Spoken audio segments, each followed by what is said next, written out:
आज हम अशोक लेलैंड का स्टॉक रिव्यू करेंगे और जानेंगे कि अशोक लेलैंड में आपको इन्वेस्टमेंट करना चाहिए कि नहीं करना चाहिए। अशोक लेलैंड एक कमर्शियल व्हीकल मैन्युफैक्चरिंग कंपनी है।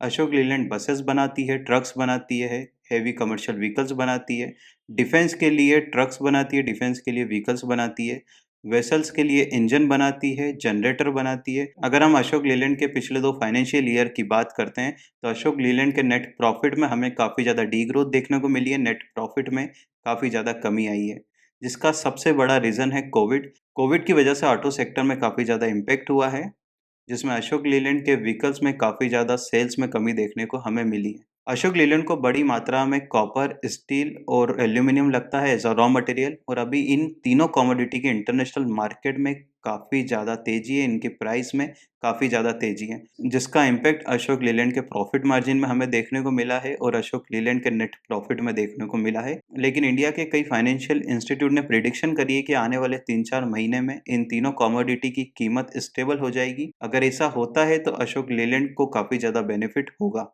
अगर हम मार्च 2021 का होल्डिंग पैटर्न देखेंगे तो कई बड़े म्यूचुअल फंड कंपनीज़ ने अशोक लीलैंड से अपना पैसा निकाला है, उन्होंने अशोक लीलैंड के शेयर मार्केट में बेचे हैं।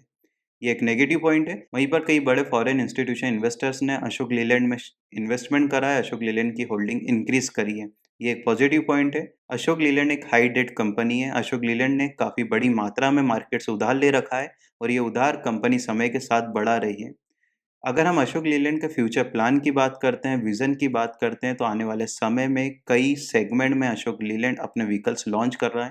कंपनी इलेक्ट्रिक व्हीकल में भी अपना फ़ोकस कर रही है। कई मैन्युफैक्चरिंग प्लांट भी आने वाले समय में शुरू होंगे अशोक लीलैंड के। ये सब जस्टिफ़ाई करते हैं क्यों अशोक लीलैंड ने इतनी बड़ी मात्रा में उधार लिया है और कंपनी आगे भी उधार ले रही है। प्रमोटर्स ने अपने शेयर काफ़ी बड़ी मात्रा में प्लेज कर रखे हैं और अपनी प्लेजिंग पिछले क्वार्टर भी इंक्रीज़ करी है। ये एक रिस्क फैक्टर ज़रूर है। अभी कुछ दिन पहले अशोक लीलैंड के बोर्ड ऑफ डायरेक्टर्स की मीटिंग हुई थी, जिसमें डिसीजन लिया गया था कि 31 अगस्त को 2021 को डिविडेंड दिया जाएगा 60 पैसे के सभी इन्वेस्टर्स को।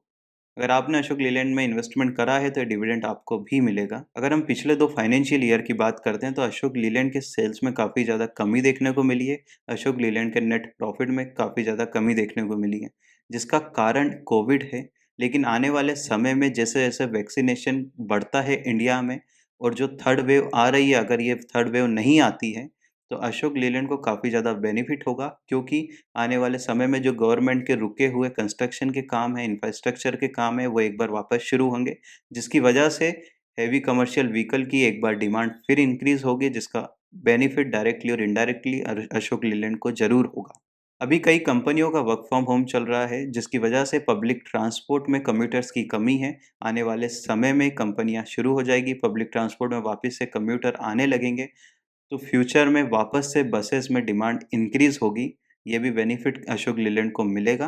अगर हम इंडिया की ई-कॉमर्स बिज़नेस की बात करते हैं, अमेज़न, फ्लिपकार्ट और भी कई ई-कॉमर्स प्लेयर्स की, तो इनका बिज़नेस इंडिया में काफ़ी तेज़ी से ग्रो कर रहा है।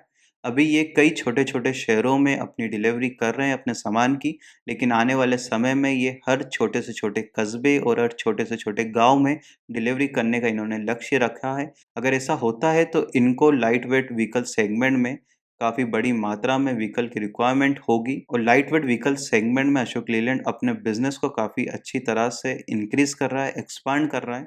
आने वाले समय में ई कॉमर्स को जितनी भी व्हीकल्स की ज़रूरत लगेगी रूरल इंडिया के लिए, अशोक लीलैंड उसकी पूरी तरह से पूर्ति करेगा।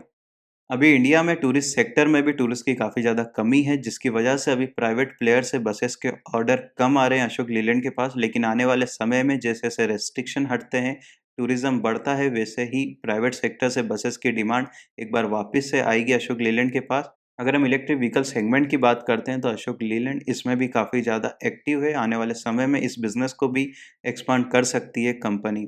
अगर आप अशोक लीलैंड में इन्वेस्टमेंट करना चाहते हैं, तो कम से कम 2.5 से 3 साल के लिए इन्वेस्टमेंट करें, 2023 के लिए इन्वेस्टमेंट करें, क्योंकि कंपनी की जितनी भी फ्यूचर प्लानिंग है, उसको ग्राउंड रियलिटी पे आते-आते 2023 हो जाएगा, तभी आपको एक अच्छी मात्रा में मुनाफ़ा मिलेगा, अच्छी मात्रा में रिटर्न मिलेगा। हम आगे भी कई कंपनियों का फंडामेंटल एनालिसिस लेकर आएँगे, आप कमेंट सेक्शन में हमें सजेस्ट कर सकते हैं, आप आगे किस कंपनी का फंडामेंटल एनालिसिस चाहते हैं।